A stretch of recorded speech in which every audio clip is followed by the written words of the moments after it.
देवी चंद्रघंटाए नमः।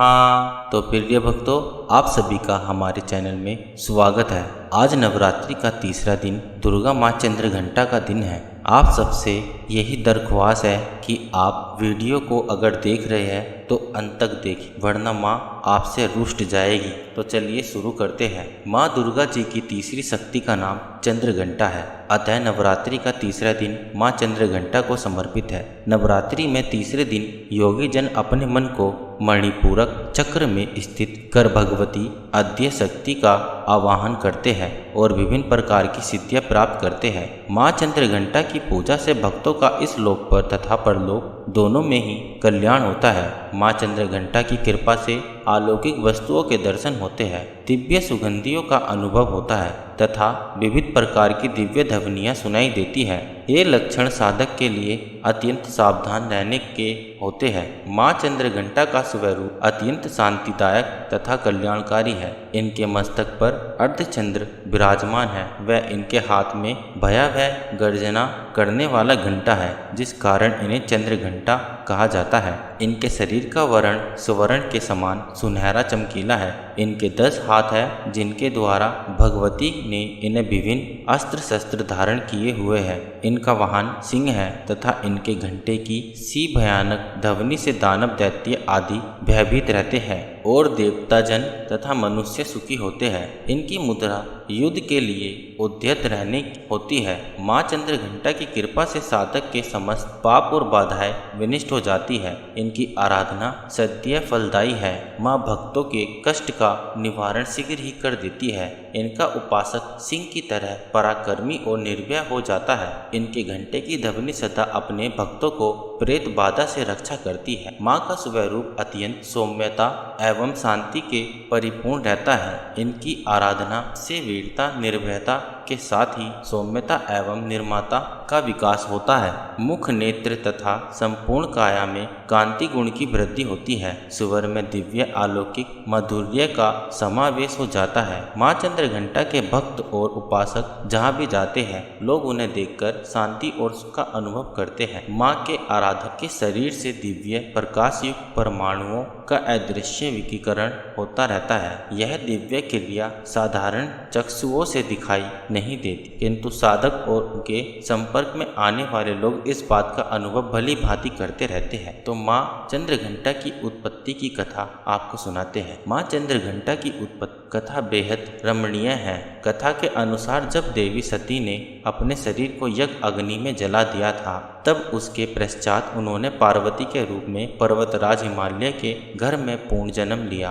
पार्वती भगवान शिव से शादी करना चाहती थी, जिसके लिए उन्होंने घोर तपस्या की। उनकी शादी के लिए भगवान शिव अपने साथ सभी अघोरियों के साथ देवी पार्वती को अपने साथ ले जाने के लिए पहुँचे। तो शिव के इस रूप को देखकर उनके माता पिता और अतिथिगण भयभीत हो गए और पार्वती की माँ मैंने देवी तो डर के कारण मूर्छित ही हो गई। इन सब को देख कर देवी पार्वती ने चंद्रघंटा का रूप धारण किया और भगवान शिव के पास पहुंच गई। उन्होंने बहुत विनम्रता से भगवान शिव से एक आकर्षक राजकुमार के रूप में प्रकट होने के लिए कहा और शिव भी सहमत हो गए। पार्वती ने फिर अपने परिवार को संभाला और सभी अप्रिय यादों को मिटा दिया और दोनों का विवाह हो गया है।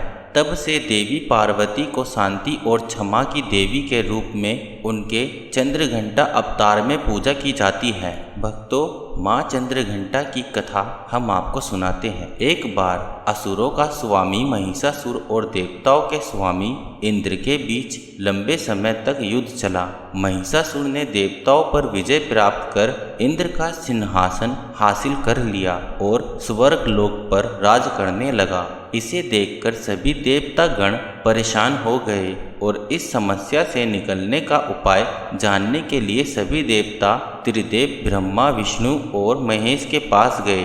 देवताओं ने बताया कि महिषासुर ने इंद्र चंद्र सूर्य वायु और अन्य देवताओं के सभी अधिकार छीन लिए हैं और उन्हें बंधक बनाकर स्वयं स्वर्ग लोक का राजा बन गया है।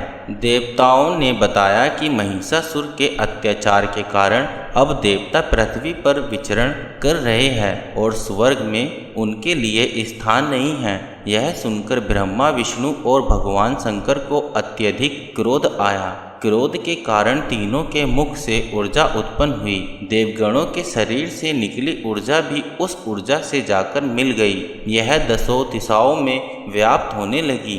तभी वहां एक देवी का अवतरण हुआ। भगवान शंकर ने देवी को त्रिशूल और भगवान विष्णु ने चक्र प्रदान किया। इसी प्रकार अन्य देवी देवताओं ने भी माता के हाथों में अस्त्र शस्त्र सजा दिए। इंद्र ने भी अपना वज्र और ऐरावत हाथी से उतरकर एक घंटा दिया। सूर्य ने अपना तेज और तलवार दिया और सवारी के लिए शेर दिया। देवी अब महिषासुर से युद्ध के लिए पूरी तरह से तैयार थी।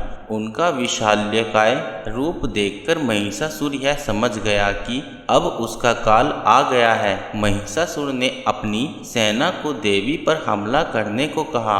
अन्य दैत्य और दानवों के दल भी युद्ध में कूद पड़े। देवी ने एक ही झटके में ही दानवों का संहार कर दिया।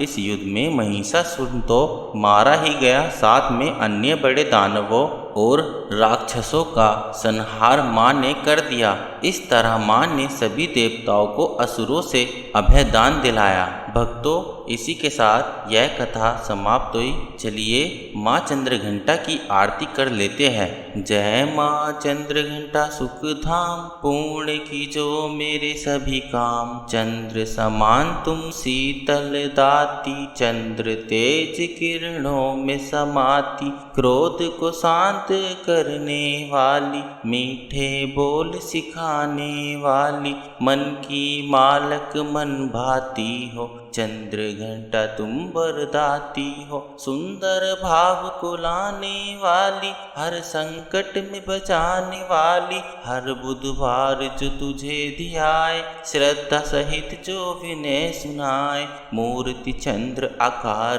बनाए, सन्मुख घी की ज्योत जलाए। शीश झुका कहे मन की बाता, पूर्ण आस करो जगदाता।